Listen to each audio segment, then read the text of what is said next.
Добар ден! Ново издание на Ново во градот. Јас сум Јована Костадиновска и денес заедно со моите колеги ќе ви ги пренесеме најновите случувања, најновите настани. Ни престои продолжен, споен великденски првомајски викенд. Верувам дека со нетрпение го очекувате, но регионалните противпожарни единици и Центарот за управување со кризи веќе се подготвуваат за тој викенд. Ќе ги дознаеме директно информациите од противпожарната единица од Тетово, како тие се подготвуваат.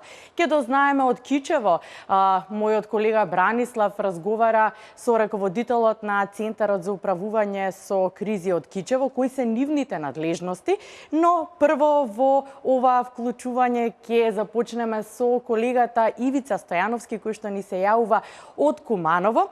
Изминуваат, се одбројуваат последните денови за пријавување на конкурсот за самовработување.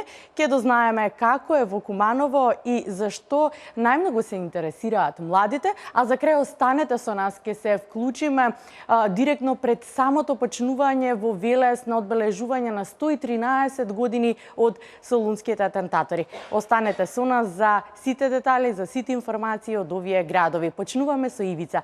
Ивица, добар ден за тебе. Гледам дека на вистина ти е многу студено во Куманово. Дува ветер, ајде уште неколку дена, па овој споениот викенд велат метеоролозите стварно убаво време ќе имаме, не очекува баш на право да се одмориме. Со моите колеги ќе зборувам повеќе за тоа, да ги дознаеме информациите директно од тебе, зашто најмногу се интересираат младите, како поминуваат овие последни денови од бројување за пријавување на конкурсот, самовработување, како е досега. Ивица, кај тебе се деталите. Добар ден, Јована, добар ден до сите гледачи на ТВ Нова. Да, малку е студено, ветровито, облачно е, некако утрово, затоа што било и под нулата. Меѓутоа, сега ќе се затоплува во текот на денот, како што кажа и ти.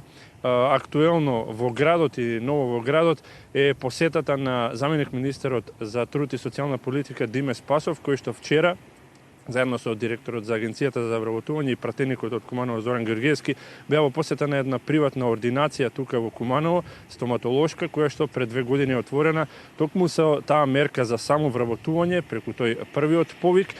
Поводот беше да се потсети дека, како што кажа и ти, неколку пати до крајот на овој месец, впрочем до крајот на оваа недела, завршува повикот, тој втор повик за аплицирање за грант за самовработување со неповратни средства кои што се во износ од 200 до 350.000 денари.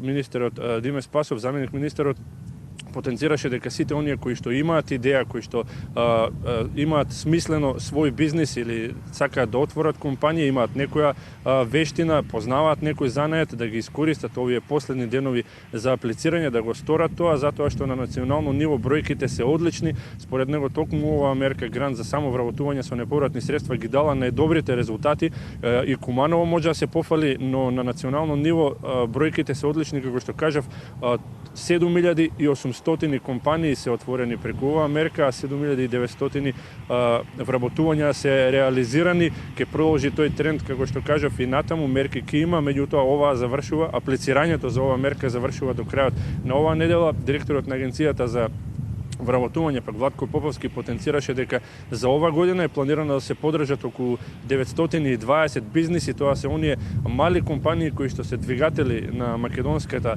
економија. Значи, тие ќе бидат подржани финансиски оваа година според динамиката, според плановите за финансирање. Средствата би требало да ги добијат некаде во септември и во октомври. Како што кажав, тие посетија приватна стоматолошка ординација, која што освен тоа што е отворена со самовработување, има и реализирано дополнително второ вработување, а тоа го овозможува оваа мерка. Значи, не само што до крајот на оваа недела ќе може не само во Куманово, туку и на национално ниво, да се аплицира за оваа мерка, за грант за самовработување, туку ќе може да се аплицира и за второ вработување. Имавме подготвено и на прилог на оваа тема, меѓутоа ќе го погледнеме во текот на денот во некои од другите информативни изданија. Сега ќе погледнеме еден прилог кој што се однесува на сличната тема, меѓутоа повеќе за младите, пред се за нивните интереси, за она што ќе го одберат тие како кариера. Младинскиот центар Мултикоцка веќе втора година реализира еден проект Мултикулти Коцка, која што всушност е насочена кон средношколците од градот. Се одржуваат, се состои од 4 работилници, а првата беше токму нешто поврзано со она што е животно определба во однос на вработувањето, а тоа е интерес и кариера, па така младите ги осознаваа своите желби, своите интереси, она што можеби ќе биде нивен избор за понатаму за студирање на факултет, па и за избор на животна професија. Прилогот е на колешката Маја Денчевска и предлагам да го погледнеме. Во тек е втората сезона од проектот Мултикулти Коцка во соработка со UNDP. Проектот е наменет за средношколците од нашиот град и се одржи 4 работилници во кои што се обработуваат различни теми. 4 работилници се за фотографија, уметност од рециклирачки материјали, театар и интерес и кариера. Сите активности се двојазични на македонски и албански јазик. Како дел од овој проект се одржи работелницата Интерес и кариера, во кој младите со помош на индивидуалните способности и професиите кои најмногу им одговараат, ќе го направат нивниот вистински избор за идно факултетско образование. Како дел од овој проект се предвидени 4 работилници кои што ќе завршат со еден голем настан отворено. На настанот ќе бидат презентирани финалните резултати од работилниците, значи ќе има театарски перформанс, ќе има изложба на сето она кое што е направено на работилниците за фотографија и на работилницата за уметност од рециклирачки материјали. Работелницата Интерес и кариера е наменета за средношколците кои што сакаат своето образование да го продолжат понатаму, а се уште го немаат направено изборот. Со помош на самозапознавање и откривање на сопствените способности и интересите кои што ги поседуваат, фасилитаторите ќе им помогнат самите да го направат вистинскиот избор кон нивното идно факултетско образование и професиите кои најмногу одговараат на нивната личност. Доколку го сме свесни за тие моменти, ако се познаваме себе си, ако знаеме какви се нашите соништа и сепак можностите кои што ги носиме во нас, да направиме еден баланс помеѓу тоа. Така да верувам, јас лично верувам во младите, само она што овде ќе го добијат, ќе им биде од добит не само за идните избори за факултетско образование, туку воопшто за изборите што ги прават во своите животи. Мултикулти првпат беше отворен во 2010 година и понуди многу различни програми, активности и обуки за деца и млади од сите возрасти и сите етнички групи. Овие проекти на вистина многу добри резултати даваат. Кога се работи за Скопје, Еви Вица ни кажа за Куманово, јас би сакала да кажам кога се грантовите во прашање, 80% од фирмите и по истекот од 2 години од договорот за грантот тие продолжуваат да работат. Што е уште еден позитивен факт колку се добри овие проекти. Се надевам дека апел до сите млади ќе ги искористите уште овие неколку денови до крајот на овој месец. И сега повторно се враќаме кај Ивица. Кога е спортот во прашање, вие мажите некако сакате повеќе да се пофалите. Минути за тебе за спорт. Повели? Да, Јована, ке има и култура многу, тоа сакав да не го заборавиме. Има нова премиера во театарот во Куманово, има концерт вечерва. Меѓутоа за сето тоа малку повеќе во утрешното издание на Културама на ТВ Нова. Сега како што кажа, малку и за оние љубителите на спортот кои што покрај тоа што има културни настани, мислам дека тоа ќе им биде пред се во фокусот. Тука во Куманово 19 часот вечер, тука во спортската сала во Куманово тргнува четвртфиналната серија. Кумановци со нетрпение очекуваат, сакаа полесен противник, меѓутоа го добија најтрофејниот кошаркарски клуб од Македонија, Работнички, со тоа што Карпо Соколи го победи МЗТ, така што се игра до 3 победени, но тие тргнуваат со 1-0 предност, затоа што ги имаат победено Работнички во текот на регуларната сезона, значи ќе имаат 2 меч топки, така да кажеме, вечерва од 19 часот, како што кажав, и веќе во петок, ако ги искористат, тие се во полуфиналето, доколку не, ќе се игра на 3 и на 6 мај, сега ако има потреба, кај Работнички. Мислам дека љубителите на спортот од Куманово, како што кажав, со нетрпение го очекува ова и се надеваа дека барем најмалку ќе биде повторен успехот од минатата година, кога стигнаа до самото финале. Да повторам дека тие се вице шампиони на Република Македонија, шампионе мазата Скопје и имаше некои навестувања дека можеби салата ќе биде празна. Уште еднаш нагласуваат од кошаркарскиот клуб Куманово и ги покануваат сите навивачи, сите љубители на спортот вечерва да дојдат и да му помогнат на Куманово. Јована? И јас ви посакувам среќа и да успеете да извојувате победа вечерва, иако морам да признам дека сум верен навивач на МЗТ, мајде еве вечерва и ви посакувам и вас среќа да успеете. Ти благодарам многу за ова кратко вклучување од Куманово. Најновите вести од Куманово ни ги пренесе колегата Ивица. А сега се враќаме на она што го најавив од самиот старт. Ни престои продолжен викенд. Граѓаните, претпоставувам дека повеќето, убаво време ни се најавува, ќе се упатат кон излетничките места. Еве како се подготвуваат регионалните единици. Ќе започнеме прво со противпожарната регионална единица од Тетово, од таму ни се јавува колешката Елизабета, таа ќе зборува со командирот на противпожарната единица. Елизабета, кажи ми како се подготвуваат тетовчани? Така, добро утро Јована, добро утро до сите гледачи на телевизија Нова. Од сончевото, меѓутоа и студено Тетово, и тука ни е студено, и за овој регион се најавија сепак ниски температури за престојниот продолжен празничен викенд, што најверојатно ќе ги одврати луѓето да одат на излетничките места, односно да бидат на отворено, а со тоа ќе се намали можноста за појава на пожари. Како и да е, секоја година од противпожарната служба од Тетово излегуваат со апел до граѓаните за да се внимава со цел да се подигне нивната свест, а и да се заштитат шумите од уништување. Ние сме во противпожарната служба во Тетово, каде ќе разговараме со заменик командирот Бобан Трпковски за тоа што апелираат до луѓето, а ќе потсетиме дека од 2011 година Министерството за земјоделство, шумарство и водостопанство излезе со одлука за забрана за палење оган на отворено. Господине Бобан, дали оваа одлука се почитува барем во регионот каде што вие действувате? Последниве години во периодите на месец мај, мислам за првомајските празници, е намален бројот на пожарите според нашата статистика. Меѓутоа, не значи тоа дека не треба и денеска да обрнеме внимание на тоа дека треба граѓаните да бидат внимателни, предпазливи. Пак че апелираме ние кога идат на излет, бидејќи знаеме дека поготово делот на Шарпанина и поселјето, кога идат на излет, оние скари или огнови што ги палат да ги имаат под контрола и кога го напуштаат местото, значи да го догаснат. Знаеме дека има закон за забрана на палење во шумите. Ја мислам дека и големи се казните околу таа работа, но сепак се должи ова намалување на пожарите од гледате климатските промени, значи имаме сега доста ладно време, малку е потешко на ваква температура се запали тоа, меѓутоа сепак треба да бидеме предпазливи и внимателни околу празници што се догаѓа.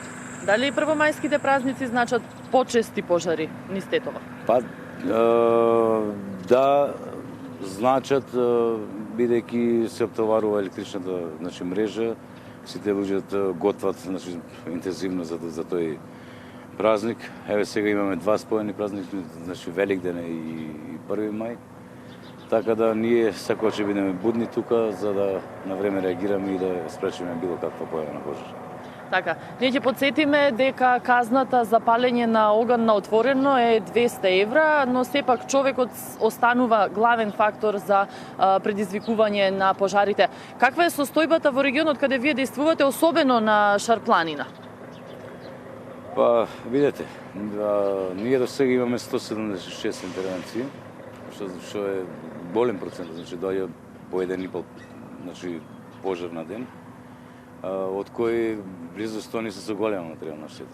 Што значи дека се уште имаме голем процент на излезеност на пожари. Работиме на таа тема, едуцираме луѓе, значи одиме по организации, по училишта, каде што ги едуцираме, значи да бидат посовесни, да бидат за да не дојде до насакани последици или пожари да се предизвикуваат.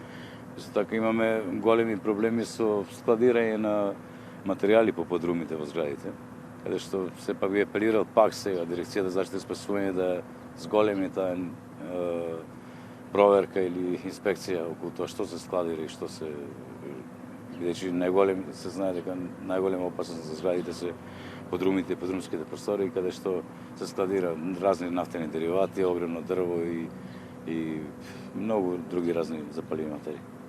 Така, ви благодарам, господине Бобан. Јована, имате ли прашања? Да, Елизабета, сега верувам дека постојано вежбаат. Мене ме интересира баш сега пред престојниот празник, првомејски и великденски, како се подготвуваат, дали на некој посебен начин се подготвуваат. Токму сега им интересира кој е најголемиот пожар со кој што имале можност да се справат со оглед на тоа што опфаќаат голема територија. Така, значи прашањето на Јована е дали специјално се подготвувате за овие празници и дали можеби се сеќавате на најголемиот пожар на кој сте работеле? Па да, мојот најголем пожар е значи фабриката Титекс, тука на 2 пати ми се палеше, Македонија Табак. Јас сум 26 години тука, по старите генерации памтат, значи тоа се поголеми пожари, каде што има значи многу работа, многу материјални добра се уништуваат. Но сепак се е средило, мислам. Како сега се подготвувате? Како сега се подготвуваме? Па имаме разни обуки. Ние планираме сега, имаме планирано посета на инструктори од Енглеска, каде што секоја година ни донираат опрема и знаења, мислам, обуки за таа опрема, за да користиме и за да мине поефективно и поуспешно во нашата работа. Опремена ли е противпожарната служба во Тетово доволно? Опремена. Опремата и луѓето никогаш нема крај, значи опрема секогаш треба и секогаш има. Нашата опрема е од со рокови карактер, значи изминува роковите, они мора да се смени, и ако ја имаш мора да се смени. Значи со некои стандарди за заштита и Ви благодарам, господине Бобан. Тоа беше разговорот со заменик командирот на противпожарната служба од Тетово, кој апелира луѓето да бидат внимателни за престојниот празничен викенд. Да, јасно ни е дека човековиот фактор е најважен фактор кога се во прашање токму излетничките места, посетата на излетнички места. И сега кој е бројот каде што можат тетовчани да пријават? Добро, кратко имаме исклучување од колешката Елизабета, ќе вклучиме повторно да го довршиме разговорот со неа од Тетово. А сега, како што најавив, треба да одиме кај колегата во Кичево, кој што веќе не очекува, тој ќе разговара со Центарот за управување со кризи. Еве на самиот старт, кои се задолженијата на Центарот за управување со кризи, чисто да најавиме, па ќе направиме мала пауза и ќе го продолжиме разговорот. Бранислав? Јована, добар ден и од Кичево. Како што и самата кажа, ние се наоѓаме ова утро во канцелариите на регионалниот штаб за управување со кризи во Кичево. Мој соговорник ова утро ќе биде раководителот на регионалниот центар за управување со кризи од Кичево, господјата Сузана Тасевска. Еве, значи, вашето прво прашање токму ќе го упатам кон господјата Тасевска. Господјата Тасевска, кои се надлежностите на регионалниот центар за управување со кризи со кои што делува на подрачјето на општина Кичево? Добар ден за гледачите на телевизија Нова.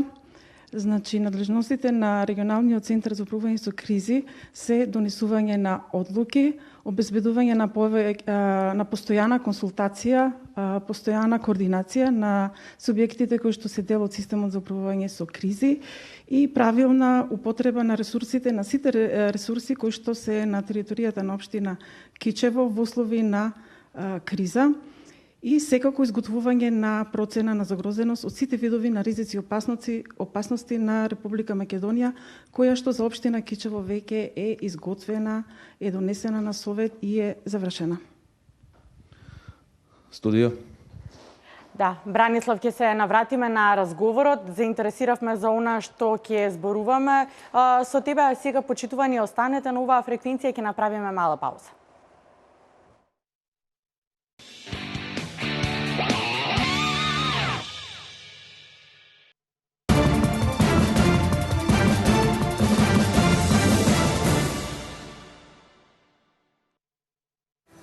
Моje ime je Kenan Mandra i ja sam uz pomoć liposukcijske ishrane uspio da smršavim 10 kg za samo 10 dana. Без размислување прифатив да почнам со таа така наречена кура од 20 дена, каде што за неполни 20 дена со нивните шејкови кои што се прекрасни, успеав да ослабнам 8 кила. И за 3 месеца откако престанав со тие шејкови, ни еден килограм не вратив, значи ни еден грам не вратив. И здраво е, и лесно е, и брзо е, и топло препорачувам.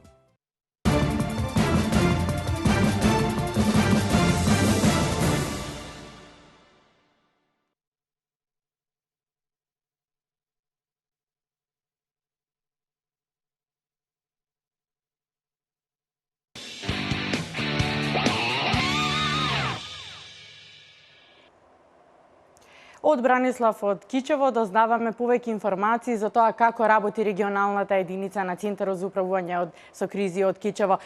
Мене ме интересира, Бранислав, на која нивна територија, која територија покриваат Центарот за управување со кризи Кичево? Господјо Тасевска, еве уште едно прашање од нашето студио. Колкава територија на делување има регионалниот центар за управување со кризи од Кичево? Значи на кои подрачја вие владеете, така речено? Територијата која што ја покрива регионалниот центар за управување со кризи Кичево е само општина Кичево, односно поранешните 5 општини, и е дел од југозападниот регион. Значи главен центар е Охрид, а останатите центри од југозападниот регион се Македонски Брод, Дебар и Струга. Господјо Тасевска, вие денес ја имате закажано и 32-та седница на регионалниот штаб за управување со кризи.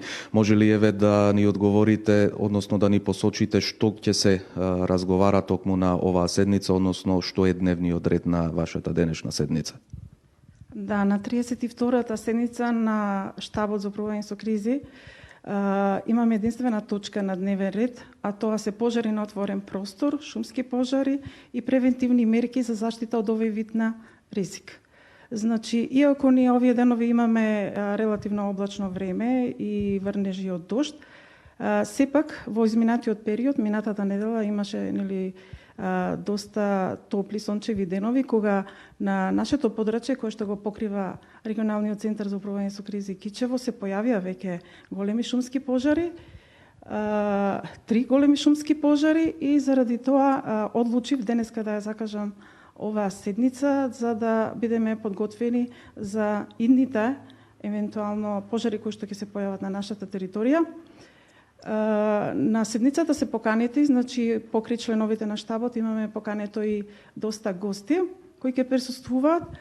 Ќе бидат присутни, значи, представници на Оделението за одбрана во Кичево, ќе бидат представници на Дирекцијата за заштита и спасување, полициска станица, УБК, Црвен крст, општина Кичево, потоа тука се и територијалната противпожарна единица Кичево, Здравстветом Кичево, подрачното оделение на земјоделие и шумарство и водостопанство, шумско стопанство Лопушник, не знам дали го кажав, мислам доста важен субјект ние заради оваа седница за да произлезат повеќе дискусии, ќе има повеќе прашања према нив, така да на оваа седница ќе произлезат повеќе дискусии, ќе донесеме повеќе одлуки, заклучоци. За овие 3 пожари ќе разговараме што се случи, како, на кој начин се изгасна овие 3 пожари и превентивно за некои идни пожари. Пожарите кои што се случија на територијата на општина Кичево првиот се појави на потегот село Бериково, село Бокојчани, вториот ни се појави на потегот село Прострање, село Цер, и третиот пожар ни се појави кај селото Трапчиндо. Да. Овие пожари се сите три различни, меѓутоа без разлика на тоа, значи какви пожари во Индина не очекуваат, целта на овој состанок е сите субјекти кои што сме дел од системот за управување со кризи, да ја провериме подготвеноста, значи колку тие ги исполнуваат своите планови и колку се подготвени за справување со шумски пожари и дали нивните ресурси, човечки, материјално-технички се подготвени, особено техничките дали се исправни за да можат во следниот период добро да се справуваме со сите видови на ризици и опасности. Исто така сакам да напоменам покрај ние сега што одржуваме регионален штаб, како што одржуваме ние по градовите, исто така главен штаб се одржуваат редовно секоја недела и во Скопје, во Центарот за управување со кризи, каде што го раководи и директорката Сузана Салију. И сакам да напоменам дека со нашите штабови раководам и јас како раководител на штабот за управување со кризи, меѓутоа во даден момент кога јас не би можела да бидам присутна поради, например, појава на некој друг поголем пожар, морам да бидам на терен, а се случува да мора нешто да се одлучи, да се донесе некоја брза одлука како да се справиме со повеќе пожари во исто време, тогаш седницата на штабот може да ја води и некој друг член на штабот, а најчесто тоа е тој што е од областа со темата за која што се расправа, не мора да биде и пожар. Например, ако темата е справување со свински грип, може да биде представникот на Центарот за јавно здравје, да го држи тој состанок и да донесуваат, значи, заклучоци и да можат тие самите да одлучуваат и да излезат на терен и потоа со моја поддршка, значи во моментот кога ќе можам да им се приклучам, да ги решаваме сите видови на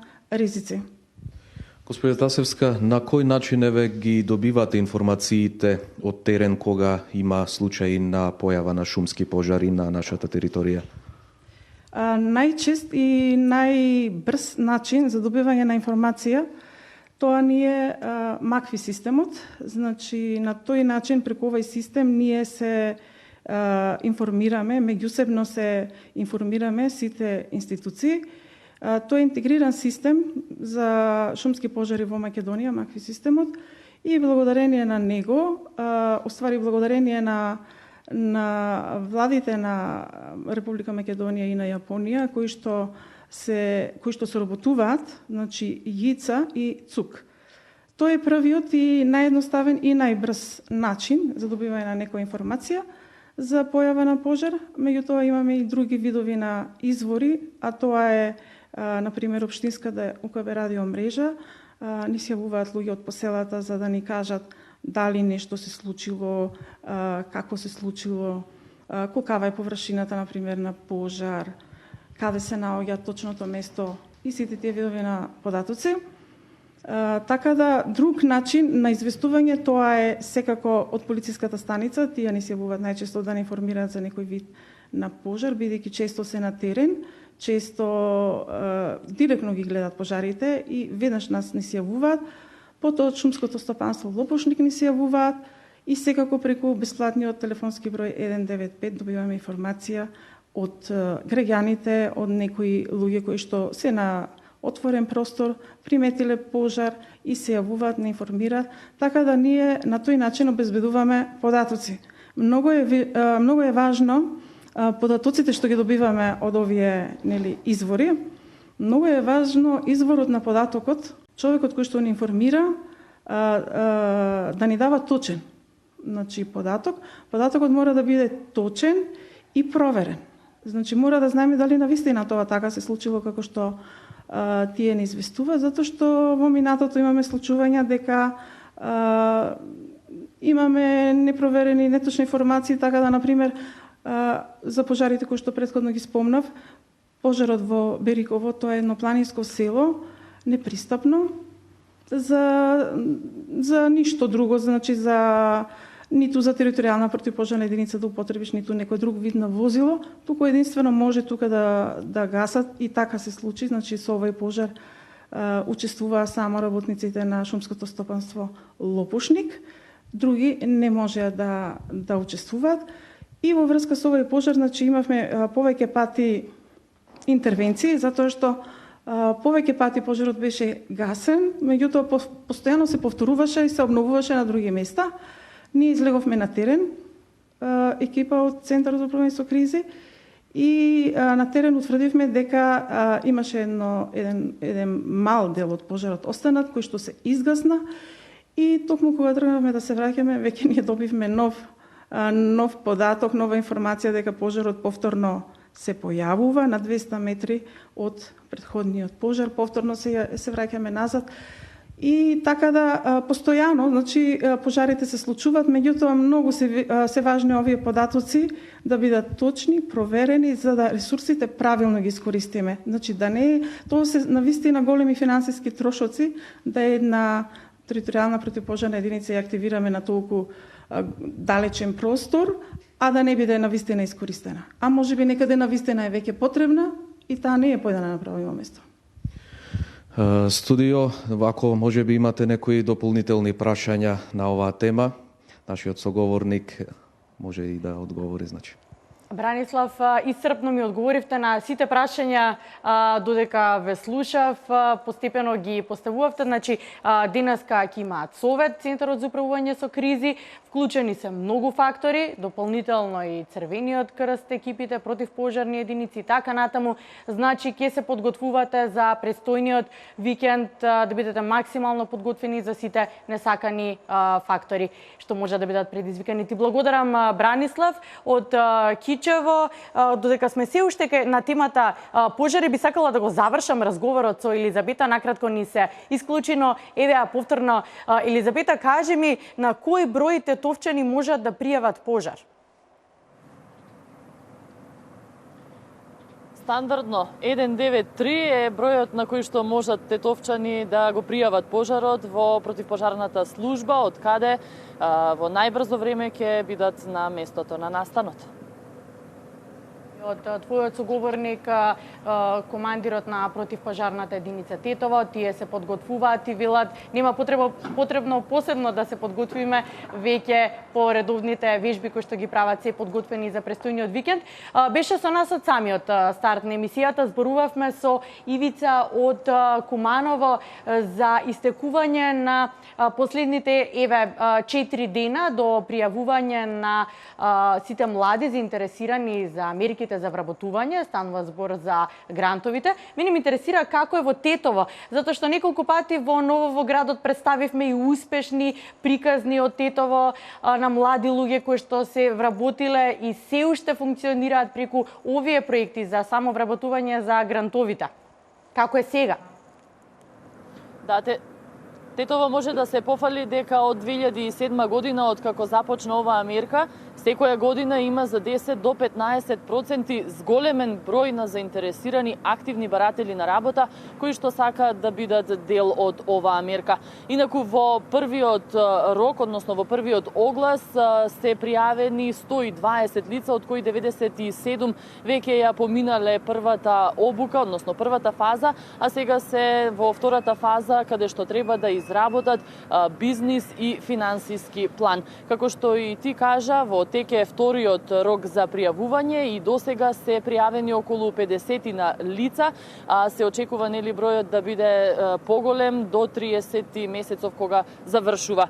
Инаку најмногу заинтересирани се за занаетчиски дејности, заварувачи, фризери, меѓутоа интересно е во Тетово што последните години поголем е бројот и на заинтересирани кои што се со високо образование и сакаат да ја искористат оваа мерка. Со пријавувањето и земањето грантови сепак се намалува невработеноста, иако Тетово се уште котира на високото место, на високото второ место според невработеноста, меѓутоа со овие мерки на Агенцијата за вработување на Македонија, оваа невработеност ќе се намалува.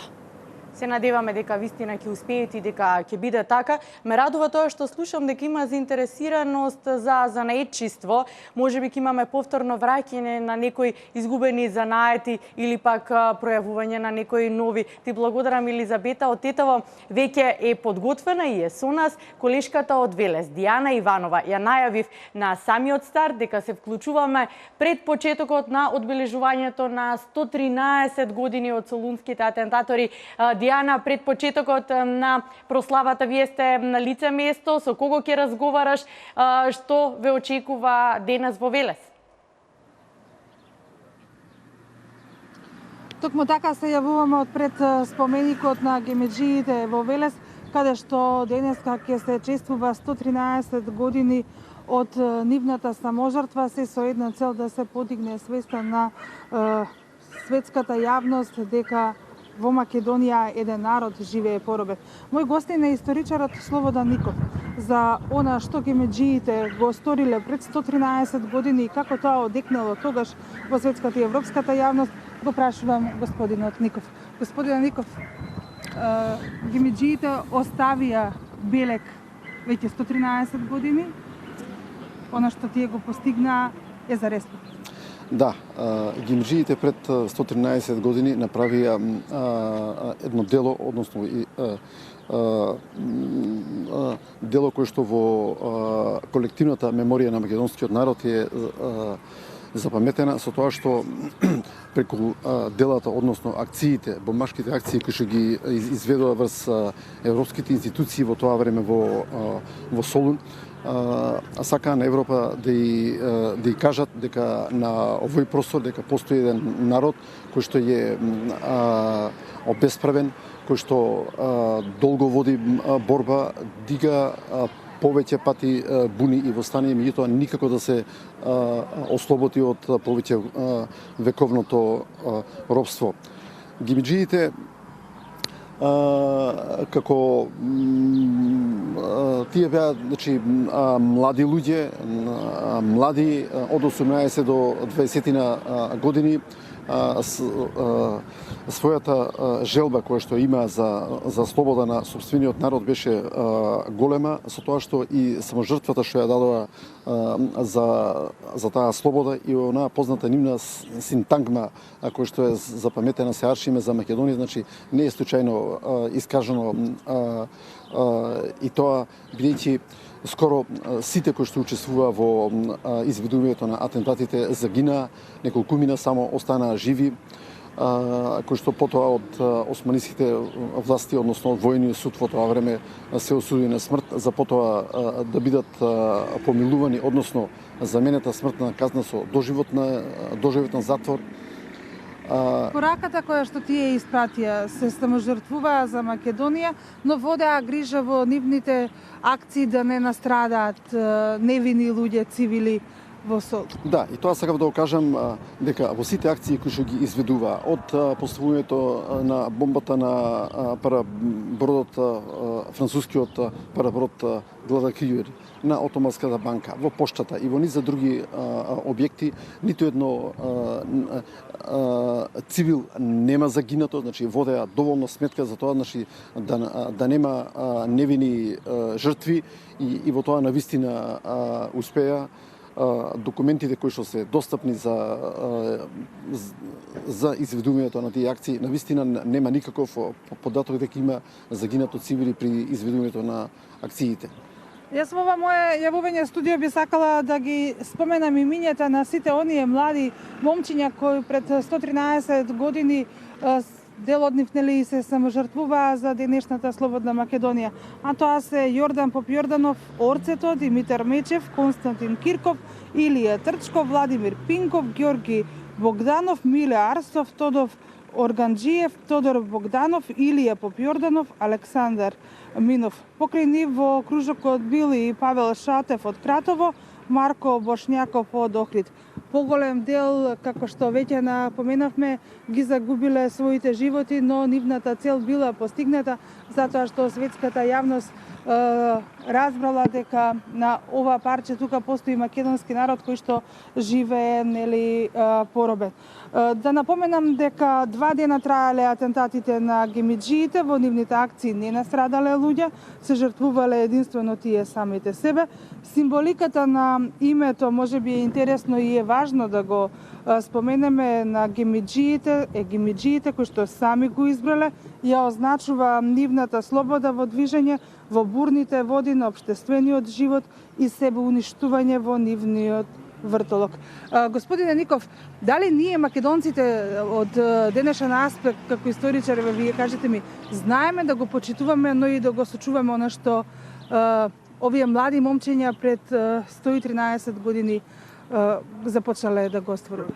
Па вака, моје мислење е дека генерално македонскиот народ доволно е свесен за сите тие историски настани кои што се случија во минатото, а како резултат, значи, на во знак на одбележување на тие настани и личности се подигнуваат и спомен обележја. Еден од тие спомен обележја е и овој споменик овде што е во Велес подигнат, значи во чест на гимиџиите. Потоа во Велес имаме уште едно спомено обележје, значи на плошадот Сармаале, спомен плоча. Меѓутоа посебно предизвикува интерес и споменикот на гимиџиите во Скопје, кој што е поставен пред неколку години. Меморијата на македонскиот народ памти многу настани кој што кажав, многу личности. Јас мислам дека на соодветен и на пристоен начин, онака како што треба, им се оддава почит на сите тие истакнати личности. Нашата историја е богата уште со многу други личности. Кога станува за гимиџиите, неминовно е да прашаме, еве вие како и директор на Државниот архив, кој е документот најстар кој што датира од ова време е поврзано со гимиџиите? Па вака, јас еве како раководител на Државниот архив во Велес се гордееме ние кои што ги имаме пасошите на родителите на Константин Кирков, значи на неговата мајка и татко, пасоши кои што навистина ги чуваме онака кој што треба и сме горди со тоа што во нашиот архив имаме таков документ од тој период. Јас студио пред да се одјавам од Велес да напоменам дека велешани се горди на гимиџиите и не само тоа што во самиот град имаме два споменика, да напоменам дека спортската сала во која што се случуваат безброј спортски настани го носи името токму на гимиџиите. Имаме улица која што е посветена на овие млади момчиња, но имаме и навивачка група која што го носи ово име. Сето тоа е во знак на оние млади момчиња кои што под паролата "Се арчиме за Македонија" го дадоа својот живот и го дигнаа својот глас дека на Македонија и е потребна слобода. Пред 113 години во Солун ги изведоа познатите солунски атентати. Доколку не имате прашање од студио, ние од тука се одјавуваме. Дијана, внимателно ве слушав, на вистина многу интересни факти кои што досега и не ги знаев. Верувам дека и на гледачите им беше интересно. На вистина исцрпни одговори праша. Се што можеше, мене ми останува да те прашам сега во 10 часот. Ви почнува одбележувањето на овој ден. Која е агендата? Како ќе го одбележите денот? Вие се наоѓате на лице место каде што и ќе се положува цвеќе. Верувам дека и зад вас е и споменикот. Да, токму така зад нас е споменикот, мислам дека многу малку може да се види и оно обележјето на градот, тоа е Саат кулата. Значи, овој настан централно ќе биде одбележен во Велес во 10 часот со положување на цвеќе од страна на представниците на локалната самоуправа, но и на сите оние чинители и семејства кои што се потомци на овие храбри момчиња. Потоа ќе се отиде на гробот на најмладиот гемиџија Милан Арсов во неговото родно село Раовец и на крај во Скопје делегација на општина Велес ќе положат букети цвеќиња на споменикот на гемиџиите во Скопје. Но кога станува збор за гемиџиите и за велешани, да напоменам дека не само на овој ден, дека ние ги славиме во секоја можна прилика гемиџиите, затоа што нивното дело всушност и не задолжува да се бориме и да успееме да ја сочуваме Македонија онаква каква што ни е, но економски многу појака. Ти благодарам, Дијана, на вистина многу го заврши разговорот, не ми останува ништо повеќе да кажам. Ти благодарам многу за ова вклучување. Денес ќе ве оставам пред почетокот да се подготвите и вие за прославата со мене. Се уште е Бранислав од Кичево, ти благодарам и за твоето јавување денес. А вам Почитувани, ви закажувам и утре средба во исто време, 9 часот, телевизија Нова, Ново во градот. Останете на оваа фреквенција.